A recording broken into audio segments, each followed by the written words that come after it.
You think Stoicism is about staying calm and unbothered, but that's not even close to what it actually is. What the Stoics really practiced will make you uncomfortable, and that's the entire point. Stoicism has become popular lately, and that's created a massive misunderstanding.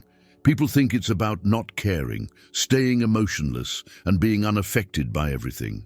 They think it's a philosophy for avoiding problems and feeling peaceful all the time. That's completely wrong. Real Stoicism is brutal. It's about discipline when you don't feel like it. It's about embracing pain instead of running from it. It's about mastering yourself through constant, uncomfortable effort. The ancient Stoics weren't sitting around being zen. They were deliberately making their lives harder to become stronger. So what is Stoicism really about? It's about taking complete control of yourself through relentless discipline. It's about doing what needs to be done, regardless of how you feel.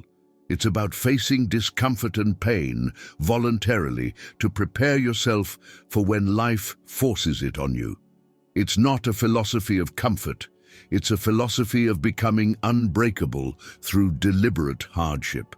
Marcus Aurelius didn't sit on his throne feeling peaceful. He forced himself to wake up early when he wanted to sleep. He made himself do his duties when he was tired. He practiced going without luxuries he could easily afford. He reminded himself every morning that he'd face difficult people and challenging situations, and he prepared himself mentally to handle them. That's not comfort. That's discipline. Here's what modern people get wrong. They want Stoicism to make their life easier. They want techniques to feel less stressed and more at peace. But the Stoics weren't trying to feel good. They were trying to become strong. And you don't become strong by seeking comfort. You become strong by deliberately choosing discomfort over and over until you're capable of handling anything. Let's talk about discipline first. The Stoics were obsessed with self-discipline because they understood it's the foundation of everything else. Without discipline, you're controlled by your feelings and impulses. You do what's easy instead of what's right. You quit when things get hard. You compromise your principles when it's convenient. You're weak. Epictetus taught that discipline is freedom. That sounds backwards until you understand what he meant. When you lack discipline, you're enslaved by your desires and aversions. You're controlled by your need for comfort, your fear of discomfort, your cravings and impulses. True freedom comes from having such strong discipline that nothing external can force you to act against your principles. Here's what this looks like practically. You wake up when your alarm goes off, not when you feel like it. You do your work whether you're motivated or not. You exercise even when you're tired. You eat what's good for you, not just what tastes good. You have the difficult conversation instead of avoiding it. You do what you committed to doing, regardless of how you feel in the moment. That's discipline, and it's uncomfortable every single time. The Stoics practiced this daily. Marcus Aurelius would write reminders to himself about getting out of bed when it was warm and comfortable. He knew the natural impulse is to stay comfortable, and he had to fight that impulse with discipline. Every morning was a battle between what felt good and what was right. He chose what was right, even though it was harder. That's what made him strong. Now let's talk about pain. The Stoics didn't avoid pain, they sought it out. Seneca would deliberately sleep on hard surfaces. He'd go days without eating when he had plenty of food available. He'd wear rough clothing when he owned fine clothes. Why? To practice discomfort, to remind himself that he could handle it, to build tolerance for pain so that when life inevitably brought real hardship, he'd be ready. This is called voluntary discomfort, and it's a core Stoic practice that almost nobody does anymore. Modern people do everything possible to avoid even minor discomfort. The room is slightly cold. Turn up the heat. Slightly hungry? Eat immediately. Slightly bored? Grab your phone. You're training yourself to be soft and fragile by eliminating all discomfort from your life. The Stoics knew this was dangerous. If you only experience comfort, you become incapable of handling difficulty. The moment life gets hard, and it will get hard, you'll fall apart. But if you regularly expose yourself to discomfort, you build resilience. Cold showers, fasting, physical exertion, sitting in silence without distraction, doing things that are boring or uncomfortable. Each one is training for when life forces discomfort on you. Marcus Aurelius dealt with wars, plagues, betrayals, and personal tragedies, but he'd been training for hardship his entire life through voluntary discomfort. So when real difficulties came, he had the capacity to handle them. Most people today have zero capacity because they've eliminated all discomfort from their daily life. Then they wonder why they can't cope when something actually challenging happens. Let's address self-mastery, which is what Stoicism is ultimately about. You can't master yourself while you're controlled by your feelings, impulses, and desires. Self-mastery means your rational mind is in charge, not your emotions or cravings. And you only achieve this through constant, deliberate practice.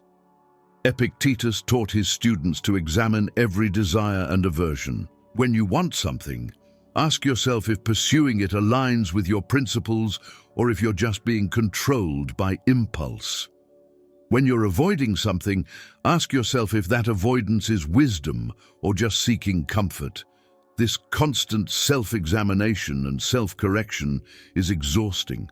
It's much easier to just do whatever you feel like doing. But that's not self-mastery. That's being a slave to your impulses. Here's a practical example. You're angry at someone and you want to lash out. Self-mastery means recognizing that impulse, examining whether acting on it serves you, and choosing a different response, even though the anger is strong. You're tired and want to skip your workout.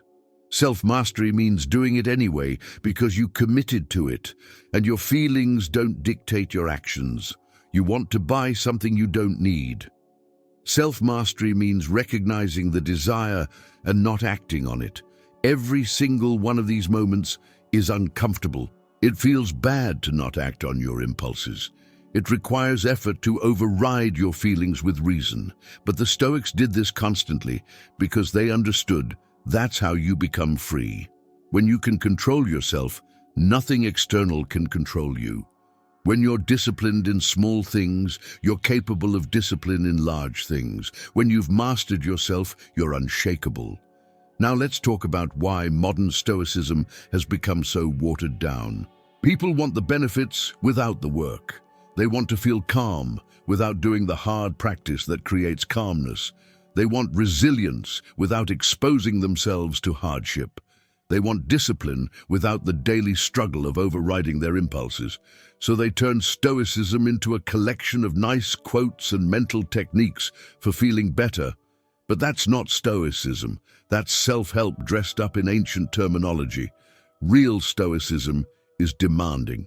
It requires you to do things you don't want to do every single day. It requires you to face discomfort voluntarily. It requires you to examine yourself brutally and change things about yourself that are easier to ignore. Most people aren't willing to do this, so they create a comfortable version that requires nothing from them. Seneca was harsh about this. He wrote that there's a huge difference between people who study philosophy and people who actually practice it. Studying is comfortable. You read books, have interesting conversations, feel intellectual. Practicing is uncomfortable. You actually have to change your behavior, face your weaknesses, and do hard things daily. Most people study. Very few people practice. Here's what the practice actually looks like. You set standards for yourself and you meet them regardless of circumstances. You wake up at the same time every day even when you're tired. You do your work with focus even when you're distracted. You maintain your principles even when it costs you something. You speak truth even when lying is easier. You face problems directly even when avoiding them is more comfortable. Marcus Aurelius had to make life or death decisions while dealing with personal grief and physical illness. He couldn't just skip days when he didn't feel like it. He couldn't take breaks from his responsibilities because things were hard. He had to show up and perform at the highest level regardless of how he felt. That's the standard. Not doing things when you feel motivated, but doing them especially when you don't. The Stoics also practiced negative visualization, which is deeply uncomfortable. They would imagine losing everything they had, their wealth, their health, their loved ones, their life. Not to be depressing, but to prepare themselves mentally for these possibilities, to remind themselves that everything is temporary and could be taken away, to practice accepting loss before it happens so they wouldn't be destroyed when it did. Most people avoid thinking about bad things happening. They want to stay positive and optimistic. But the Stoics knew that unprepared optimism leads to devastation when reality hits. If you've mentally prepared for loss when it comes, you can handle it. You've already confronted it in your mind. You've already worked through how you'd respond. This mental preparation is uncomfortable, but it builds genuine resilience. Here's what you need to understand. Stoicism isn't a hack for feeling better. It's a demanding practice for becoming stronger. It requires daily discipline in small things, so you have discipline in large things. It requires voluntary exposure to discomfort, so you're prepared for involuntary discomfort. It requires constant self-examination and self-correction, even when you'd rather just coast. The ancient Stoics weren't comfortable. They were strong, they were capable, they were disciplined. They could handle anything life threw at them because they'd been training for it constantly. When war came, they were ready. When loss came, they were prepared. When challenges arose, they had the internal resources to deal with them. Not because life was easy for them, but because they'd made it deliberately hard to build capacity. You can have that same strength, but only if you're willing to do what they did. Stop looking for the comfortable version of Stoicism.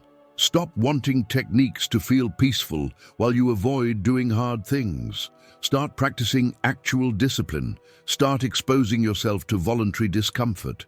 Start examining yourself honestly and changing what needs to change. Do this consistently and you'll become genuinely strong. Real Stoicism is not popular on social media because it's not comfortable or easy to sell. It doesn't promise that you'll feel great or that life will be smooth. It promises that if you practice relentless discipline, voluntary hardship, and constant self-mastery, you'll become capable of handling whatever life brings. Not by avoiding difficulty, but by being strong enough to face it.